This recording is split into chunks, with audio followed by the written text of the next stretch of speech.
All right. Hello, everyone. Welcome to the final week of the semester. This week we'll be kind of wrapping up and discussing the final chapter of Jurgensmeyer. We've covered a lot of ground over the last few weeks, and I hope everybody has found this class to be informative and interesting. All right. So for this week, Jurgensmeyer starts his chapter by kind of recapping what he's covered in the book so far, and then also providing a little bit further explanation for what he thinks is causing the episodes of religious terrorism around the world. I'm not going to focus on that. We've been talking about that stuff pretty in depth for the last 7 weeks. But be sure to read it and think about the points he's making. There's some new stuff in there, but a lot of it is just him kind of recapping what he's talked about so far.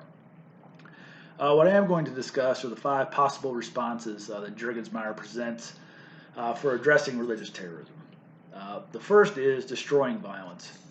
And this is probably the most well-known and the most expected response when it comes to addressing terrorism, religious or otherwise. So this response is that terrorists and terrorist movements will be forcibly destroyed or forcibly controlled and contained. The United States response to the 9/11 attacks is an example of this type of response.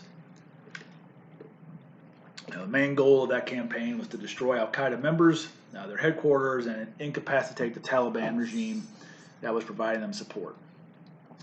At first, there was quite a bit of success. The U.S. was able to unseat the Taliban, and they destroyed Al-Qaeda's facilities that they had in Afghanistan. But Al-Qaeda related terrorism kept going around the world. The war carried on and on and on. Think about it. Remember I mentioned about Al-Qaeda, they call it a dune organization, right? It pops up, sinks, and then comes over here and pops up again. That's kind of what was going on here. The United States was attacking where they were, but as they attacked it, they moved, and changed what they were doing, which is why the war carried on forever. So they quickly realized military force would not be enough only by itself to defeat Al-Qaeda. These types of responses also sometimes actually cause more people to join terrorist movements and helps the recruiting. So this type of response to a terrorist movement really only works in limited circumstances. If you can easily identify your opponent and can somehow contain them to a particular place or region, then your chances for success obviously increase. If not, like in the case of Al-Qaeda, then the chances of an overwhelming final victory is much, much smaller. Others have tried to eliminate regimes through legal means, but that has also really been met with limited success. So sometimes the only hope is that the group destroys itself through infighting. Excuse me. And this is a more common occurrence than you might think. This is really commonly how a lot of extremist groups end. Some of my own research on far-right extremist groups, an overwhelming percentage of groups end up just ending on their own, regardless of what the police or regardless of what society or regardless of what anybody else ever does. There's usually so much infighting within these groups, because think about it. You're thinking about a group made up of extremists, right? So you have groups that are, everybody within that group or many people within that group have extremist views. Well, if you put a bunch of extremists together and try to get them to agree on things or what should be going on, there's going to be a lot of infighting, right? So infighting is really a big issue when it comes to terrorist and extremist groups. So sometimes these groups will simply just implode on themselves without any kind of real response to them. All right, so the second response that Jurgensmeyer talks about is through the use of threats of reprisals, not necessarily following through and having some big military strike or some kind of real oppressive type of response to them, but using threats of reprisals and hoping that the extremists will not act because you've somehow scared them into submission. So this is more of a crackdown type of response. So even if we can't help to destroy the movement, maybe we can scare them enough, that they'll stop doing whatever it is that they're doing. Well, terrorist groups expect people to react harshly, right? terrorist groups don't think, well, we're going to attack this country and then they're just going to kick back and, not do anything about it, right? They expect a harsh response. So really the ability of these get tough kind of policies to really scare anybody into submission, it's not very high, right? The chances of, a country shaking their finger at a group and be like, if you don't stop it, we're going to do this something real bad to you. I mean, come on. Um, the odds of this really happening and being a way to address terrorist groups is really not very effective. You might be able to reduce the frequency or destructiveness of what they're planning to do, but as far as being a long-term solution, this really doesn't. I don't believe it really doesn't have much use. So the third one then is seeking accommodation, and this is not one that in America for sure that we really think about.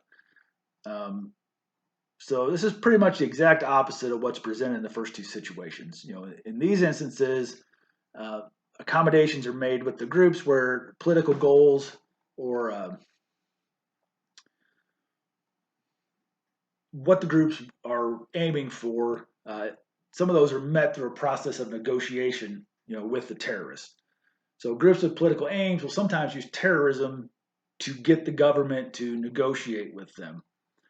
Um, so this strategy is more important or more effective, sorry, for these terrorist groups that sometimes morph into political parties, or if you have a political party that has kind of a terrorist wing to it or kind of a violent wing to it, this type of solution may work better for those because they're simply using the violence to try to get the government to negotiate with them. So this type of arrangement works sometimes, but there's got to be a lot of trust on both sides, and it also requires that terrorist groups have legitimate and achievable goals and concessions that they're asking for. If their goals, like in the case of Iran, their goals are the complete destruction of Israel, well, that's not going to work, right? Israel is not going to negotiate with that. So there's got to be legitimate and achievable goals and things that they're working for. So if what the terrorist group wants is not possible, then obviously there's got to be some kind of other response for that. The fourth response presented by Juergensmeyer is to diffuse cosmic war, and that's through a process called desacralization. So in this process, this absolutism of the struggle of good and evil is diffused, and the religious aspects are removed, out of the politics, right? A lot of these groups we've talked about, there's religious aspects and there's also political aspects, and they're merged together and they're fused together. So in this fourth one, want to separate those out, separate the religion from the politics. Because as long as it remains a spiritual struggle and remains spiritual warfare, then the odds of any kind of resolution happening are very, very small.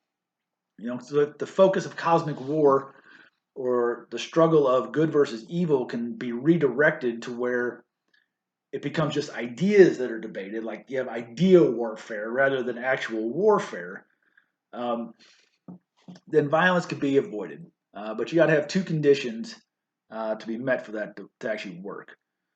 The activist religious community have to embrace the more moderate form of the struggle. They have to be willing to bring it out of this cosmic war, kind of thought process and bring it to, this more moderate type of level.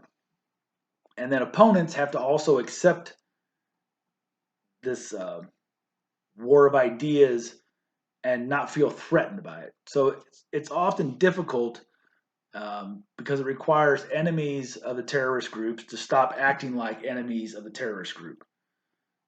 So kind of the thinking here is that when a group attacks and the other responds, it just continues on and on and on and on with no end in sight.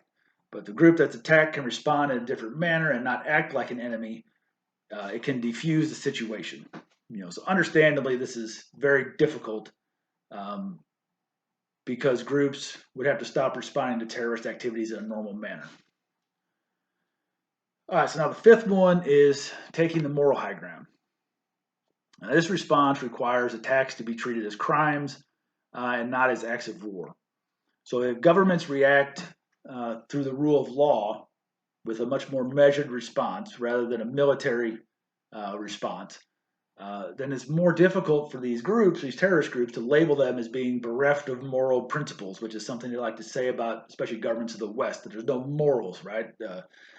All the people in the West are immoral, and that's why we're fighting against them. But if they act, if they have these more measured responses and follow the rule of law, as difficult as it may be sometimes, it can keep terrorist groups from being able to increase their recruiting and really may reduce attacks because all these morality questions and all these morality things that these terrorist groups are saying can be proven to be not true. Now, this may not have any effect on the most extreme, but when you start getting kind of in this fringe, moderate, where people could be pulled into these types of movements, depending on the kind of responses, it can have some effect there, right? If they're like, hey, look, you all attacked them and they just arrested the people and they put them on trial and they went to prison. Well, that's what happens when you attack a country. But if they make an attack and then that country comes over and attacks, and it's much easier for them to say, look what's happening to us. Look at how they're oppressing us, right? So if you can take more of this moderate kind of middle ground, it can actually have some effect at reducing attacks. All right, with that, that's it. That's the end of the class. I want to thank everybody for an enjoyable class. I've really enjoyed teaching it, and I hope everybody enjoyed it or at least found it interesting. I'm sure I'll see some of y'all in the fall with Crim 740. So be sure to complete all the materials for this week, and please let me know if you have any questions.